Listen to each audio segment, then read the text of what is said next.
Hi. Hi.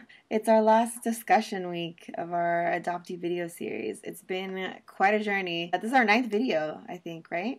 Yeah. It's been something that definitely I've looked forward to every week. It's crazy to think that it's kind of ending. And on that same topic, today we're going to talk about our adoption journey in general. All the things that we've talked about over the past weeks that kind of make up our journey. And does that journey ever end? Was there a certain time of beginning, and is there a certain end point, or what does that seem like? So let's jump in.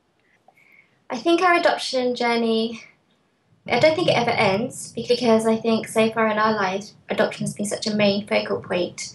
And although we've done so many things within our adoption, like searching, going back to our birth country, I think adoption ties itself into other things. Like, for example, if we get married, if we have children, Yeah. and like they're sort of trigger points where we reflect, go back and Yeah. reflect on our adoption journey. Well, because I'm not married now, I can say, as far as I'm aware, so far as I'm aware today, I think I've done a good proportion of my adoption journey. So I've done my Yeah. search, my reunion, my birth, travel back to my birth countries, and met Peruvian adoptees, all of this. And I think at this moment now, I'm kind of figured like I put it in a box sort of thing in my memories, all memories, and I think I'll always reflect back on them. But until I have those trigger moments in my life, then the next journey will begin. So I think it comes like in sections, sort of, and every section, there's no certain order, it depends on what one's experienced through. But I think I'm kind of like waiting for my next trigger point. Yeah, I would agree with that. I don't think it ever really ends. I think it just like looks and feels different. Yeah, definitely feels Like different. it takes on different forms. Mm-hmm. Yeah, I like what you said, like these different like trigger points. Like there will be these big moments. Even though I feel like just because there isn't a trigger point happening, that doesn't mean, at least this is how I see it, it doesn't mean that you're not still thinking about it. And it No. doesn't mean that it still isn't like a part of your life. It's just maybe not like such a huge No, impact on it's you not. as it would It, be. yeah, definitely, it's not a huge factor in your life. Yeah. It's not something that you're kind of not like. I was kind of like obsessed in some ways about my birth country or about having to put all the pieces together. Yeah. And it kind of drove me to visit Peru many times. Yeah. So I don't have, for example, I don't have the necessity to go back as often as I do now. Yeah. I would like to go back, but it's not on my, like, I don't say to myself, I need to go back. I'm like desperate to go back, whereas before I said I was desperate to go back. Yeah. And I felt like I needed to go back, whereas I feel like I can put it at a distance and go back when I feel like, oh yeah, I'd like to peek in a bit more, like just to have like a small snippet of Peru. Yeah. So that's kind of where I'm at, and it feels really good to have like completed a huge chunk of one's adoption journey.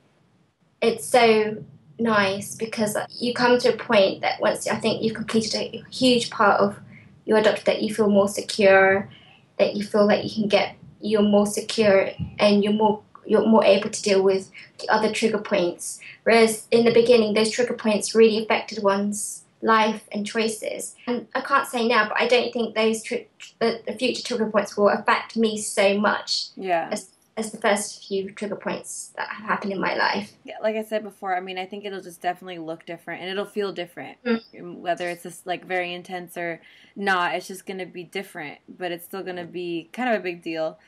I know, like, at this point in my life, I'm 24, talking about getting married or like having children is definitely something that's like a topic. It's very topical. Thinking about those things, like you were saying, like those are kind of like what's to come. You're also single and not a mother. So when it comes to the point when you decide like that maybe you want to do that or you don't want to do that or whatever, it's kind of one of those things that you definitely connect to your adoption. It's like, how can you not? Definitely, you have to, it's sort of something natural that you go through, and I think that's kind of a whole new area. Yeah, definitely. And So that's like to come for sure. I know. I'm like, wait, I'm waiting for that one to drop. I think that for sure is like one of the big things for me. Maybe it's a little bit morbid, but honestly, like thinking about my adoptive mom and like her life chapter coming to a close as well. I think that's gonna make me think about some things, and even my birth mother. that it's possible that, you know, she's honestly, I she's think not in so. good health. You know what I mean? Like Yeah, yeah. I that think chapter's when gonna close you're too at some point.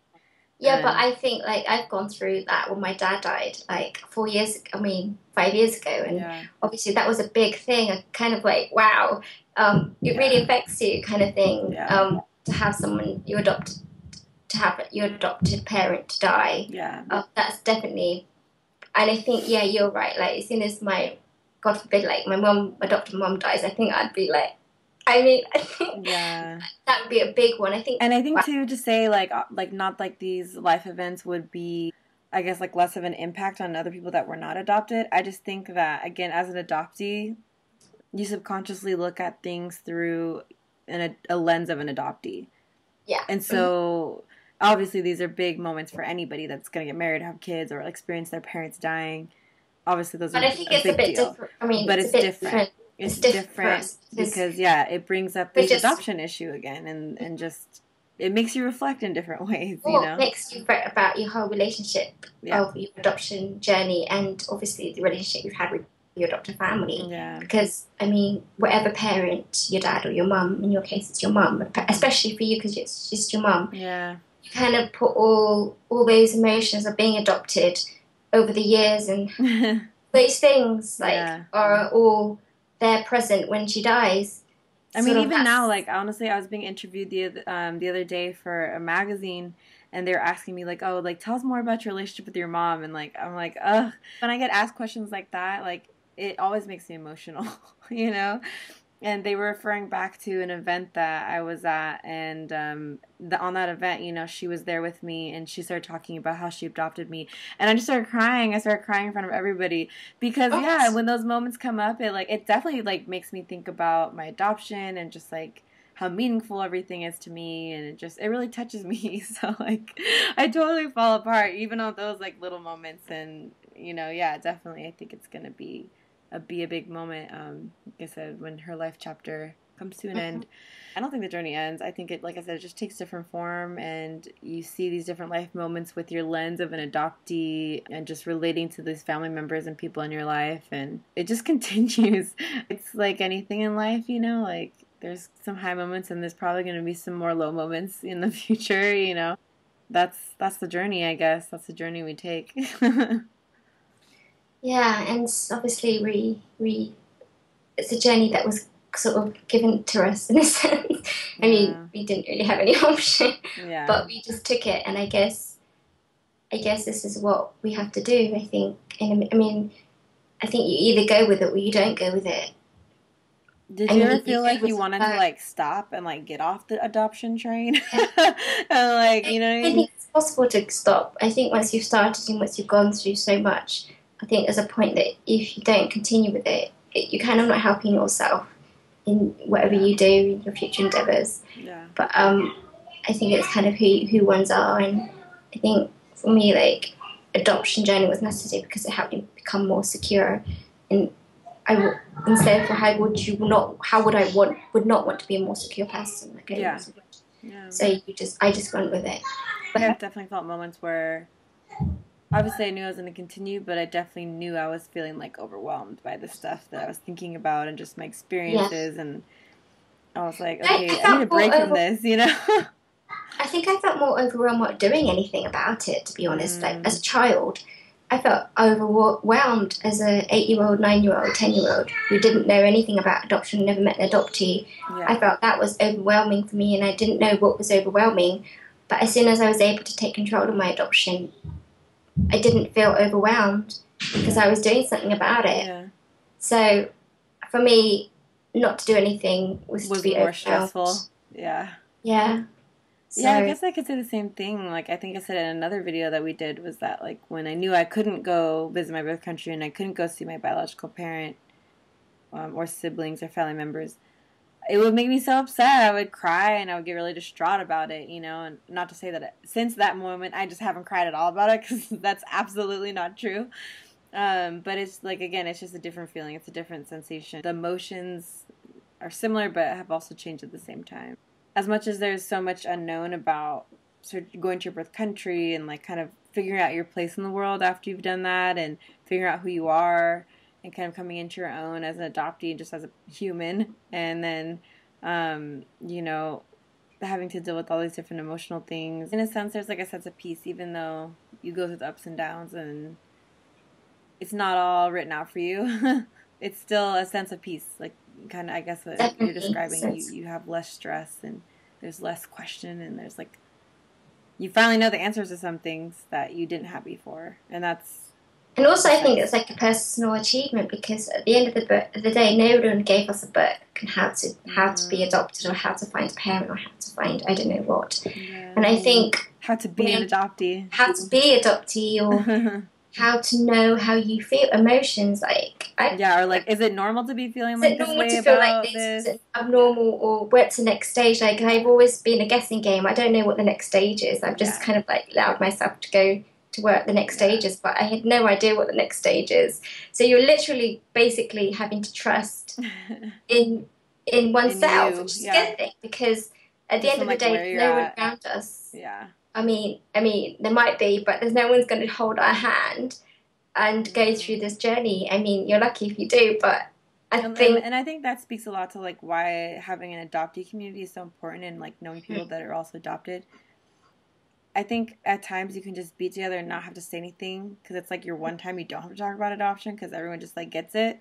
But then when those stressful moments do come up, and if you do feel like, shoot, is this normal, or like, am I feeling the right way, or like, are you like on the same page as me, then it's like such a nice jumping off point to go from someone that comes from where you're coming from, and like kind of sees your point of view, and it's not going to be like, oh, well, I don't know, because I've never been there, like, I guess, you know what I mean? Like, it's just so different to be able to bounce that off of someone else that was also adopted. Do you think that the birth country travel spurred your questions about like you as an adoptee and like your adoption story, or do you think that started like well before you even went to the country? I think it started well before I went to the country. I think I'd say both of them spurred me on. Like, my adoption story is all I knew for a long time. Like, kind of what was told to you? Yeah, what was told to me, what parents told me. So that was really but plus a lot of interest in my Peru. Like, the Sierran culture more predominantly. Like, I didn't hear much about the Selva or the coast, but it was the Sierran culture. So I think both put them together, and it was just always there in my mind, I think. And it kind of... it never crossed my mind not to go back. Oh, I always knew I was going to go back. Yeah. I just didn't... It didn't even cross my mind that I wouldn't go back. Or it didn't cross my mind that I wouldn't have certain experiences in Peru. It was always said to me, well, when you get older, you will have the opportunity to go to Peru and see for yourself. So that's basically what I did. Yeah. So you have the opportunity to go abroad and to see Peru for myself and make my own opinions and make my own ideas about what I think about Peru first. Yeah. And later my adoption journey. I did the culture first because that's what that was what was presented to me, and that's what I knew. And then afterwards was my adoption journey. Typically that is what happens, maybe unfortunately or fortunately, I don't know. But at least I think here in the States, like, there's a lot of heavy culture-based post-adoption stuff. So especially for like international adoptees, like you can find lots of like culture camps and things like that that are like country specific. And sometimes, like, I wonder, like, if that's always, like, I don't know if that really helps you as an adoptee sometimes. I think you know what I mean? Like, because, like, anybody can learn anything about any culture outside of your own, you know? But, like, to really... Yes, but I think it depends on how it was given to you. I mean, it depends on the format. Because, like, when my parents used to tell me about Peru, it wasn't just, like, oh, here's the country, here's that. Yeah. It was their experiences in Peru. Yeah. And, like, their understanding of Peru. My mum lived and worked there, so... I guess it depends on how it's presented to you. Yeah, I definitely think so. And therefore, for me, I kind of grew to love that kind of, like, Peru, because that helped me. And I think, I mean, there wasn't really much information about my adoption journey. Right. Story. So, yeah. I guess if there was more, we could have gone with that, but there was really nothing. Yeah. And so... So that at least gave you something to kind of, like, hold on to. But that was really positive for me, because for me, at least, it was really positive. I mean, I know... I know what you're saying. I think that Yeah. your adoption is different to my adoption because you adopted X amount of years later, and I'm from a country that doesn't really adopt. And so there's so many disparities between us, and therefore I think I thought it was really positive, and it kind of motivated me to go back. And at least, I mean, I know there's certain like aspects and stuff where when you mention culture and all of those culture camps and all of those sorts of things, I think it needs to be balanced. I mean, I think that's the thing that sometimes I'm like, yeah. like, why Well, aren't you in guys your talking about case, adoption as well? You know, like, there should be some stuff about that. Obviously, it doesn't have to all be about, like, what is going on with you emotionally all the time. exactly. Like, because it doesn't work like that anyways. Like, no, I don't really think any kid is thinking about it, like, so much, like, every second of the day. You know, you're a normal person, you live your life, you do, like, things, you go to school, you go to work, or whatever. And then, you know, adoption comes up a little bit once in a while, you know. Doesn't mean it's not important, you know. And it doesn't mean that the other stuff isn't important, too, to focus on. Yeah, I mean, like, obviously I think there needs to be, like, for all ages from, I would say, from being working with 3-year-olds, I could say, like, as soon, I know that some 3-year-olds can ready to discuss, because I know they're able to do, we can lead discussions with 3-year-olds about this, but I think it needs to be done by certain like individuals who are well aware of what certain individuals can do, and like the background of each child. I think this is what we need today. We need to have individuals who understand what adoption means from an early age and develop it so that when that person reaches 8 or 9, they can talk about it. Like I'm talking today, obviously within their child mentality, but I think it's totally what's needed today, because there needs to be like educational, like for information, something where just like the ability to dialogue and like also to dialogue just with each know other, other adoptees, because it needs to be kind of, we always say, well, everything's so normalized today, but well, I guess everything adoption is considered to be normal in a sense. Yes, it is. But it's not just about adopting kids, it's actually being able to talk about it and be able to put an understanding, be able to provide understanding. Think beyond that too, beyond the personal stuff, like as a child, I mean, I've had, you know, a really nice opportunity to be able to work with a lot of young adoptees. Mm-hmm. And when we talk about issues, one of the things that usually comes up is the things that other kids say to them about being adopted.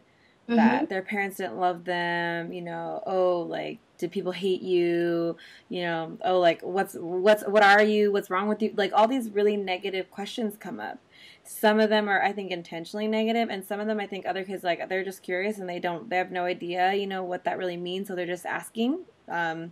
Is it, like, it's sort of like an innocent ignorance, I guess. I think that the young kids, they need to be learning how to then also react to other people that are going to ask them these questions about adoption, so that when they get asked those questions, they know how to react. They can choose how they want to react to it, and they can also still have a good sense of, like, who they are and, like, that their adoption is okay, and, you know, that they do have love and that they're not alone.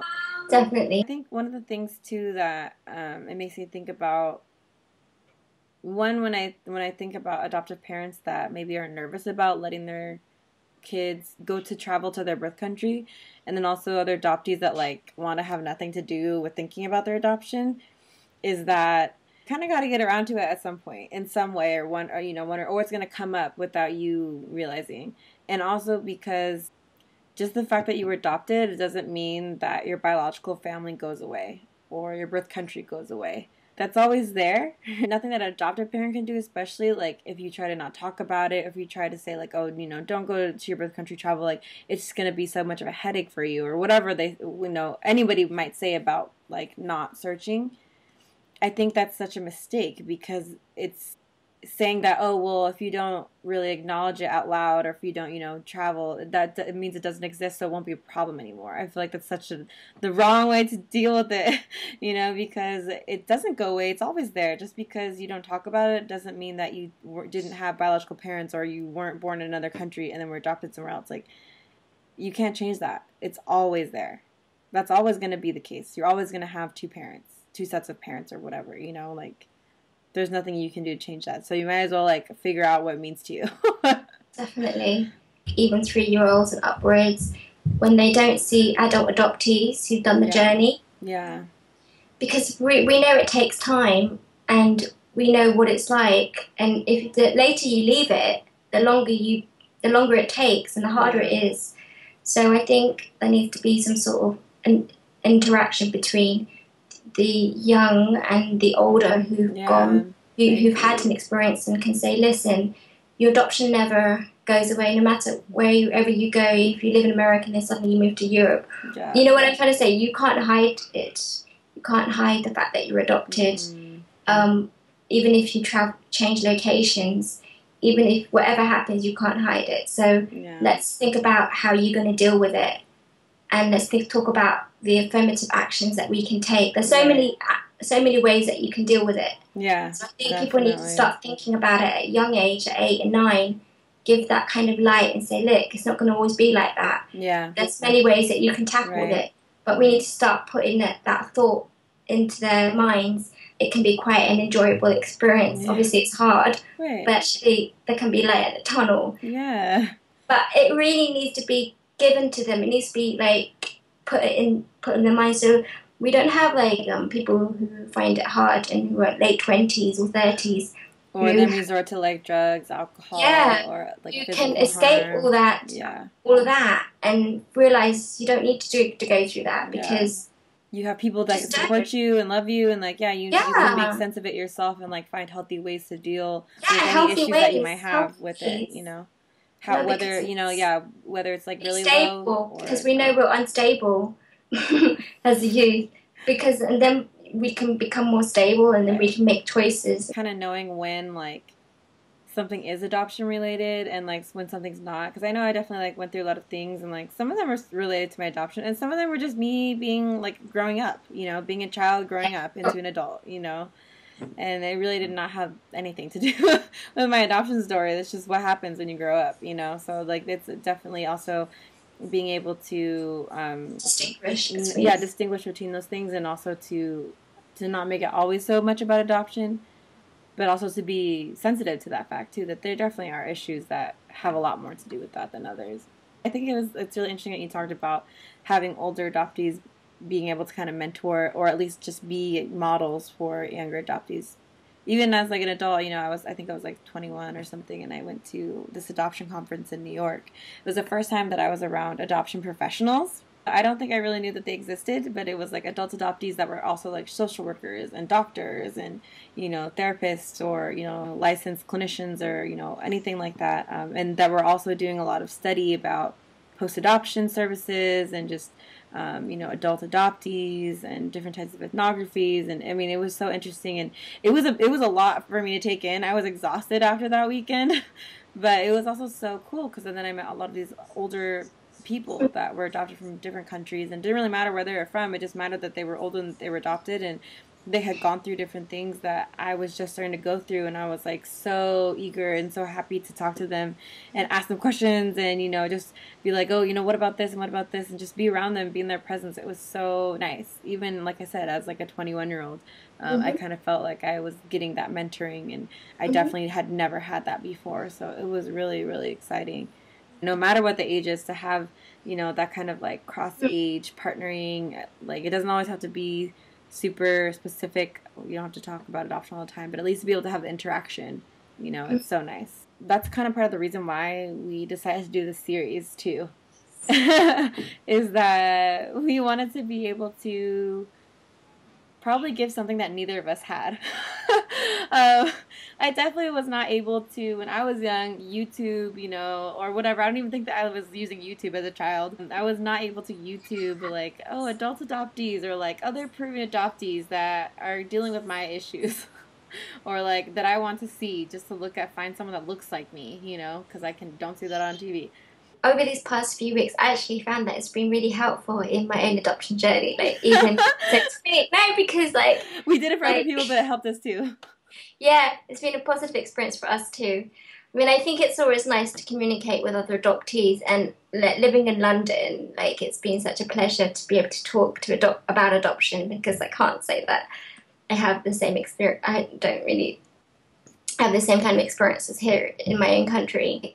Yeah, if there's like any British adoptee who who feels like they would like to chat more about what it's like being adopted in the UK. Well, I don't know what side you're on, but talk to me, Milagros. I love to talk about adoption. I love to talk about just life, like and growing up in London and being adopted, because I don't think I've really had that outlet, really. I mean, most adoptees I know here are foreigners, so they've moved from other countries and lived in the UK. So it's really been really nice to chat with other British UK adoptions. I mean, domestic or transracial or intercountry. I mean, I'm not fussy. But it'd be really nice to communicate with you all and share each other's experiences. I think it's kind of closed here in some ways, and we don't talk about it. We don't really talk about it, like, we know it exists, but we don't really talk about the process of it, adoption through an individual. Yeah. So that would be really nice to communicate with individuals. That was one of my reasons for doing these videos, because also, as you like, I've not really used the social media to find out about adoption. It hasn't really been in my brainwave kind of thing. I mean, I hope these videos obviously provide an insight to our adoption journeys. I also wanted to also get to know other Peruvians adoptees as well, and to hear more about their stories, and like, we're not experts, you and me, by all means. I guess you can call us like professionals or anything. Yeah, we're not professionals. I mean, I'm an expert at my life. I'm not an expert in like adoption. And everybody, well, I'm not an expert in adoption, and I'm just a little British adoptee. I'm just like other adoptees, just like you. Grown up in London and just love talking about my adoption journey. I'm passionate about adoption and interested to know about different sides of adoption, because I know everyone has had a similar experiences to us. Yeah. And I know that everyone's in different stages of their adoption. Yeah. But it's really nice to communicate with an individual or individuals wherever they're at. It's been really positive and really interesting experience. I second that. Obviously, we don't speak for everybody and we don't represent everyone, but at least two perspectives in two different countries, growing up and being international adoptees and just living our lives and being able to talk about these things that we experience, just so that other people can know that they're not alone, to know that they have people that they can reach out to if they'd like to, and that your life has value and meaning. You're part of something bigger. We'll just continue this dialogue, continue the conversation. Who knows where either of us will be. I realized I've been in 3 countries. Japan, Peru, London, like literally across the world. You literally have. Global. Yeah, I was in Peru and I was in Guatemala. I was in Vietnam earlier, but that was probably before we started filming, I think. We've covered the world between you and me. Like, okay, we didn't get to Africa, but like... Yeah, right? But we have. Thanks for watching our videos, and thanks for being a part of our adoptee community.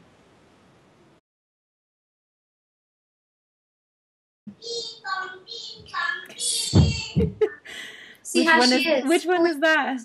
Me too. See what she's like? Side note, Milagros is in Japan and she's staying with some children, so that's what the post in the background is in Japanese, and also why there's Japanese screams coming from on the other side of the door. So that's it. Yay!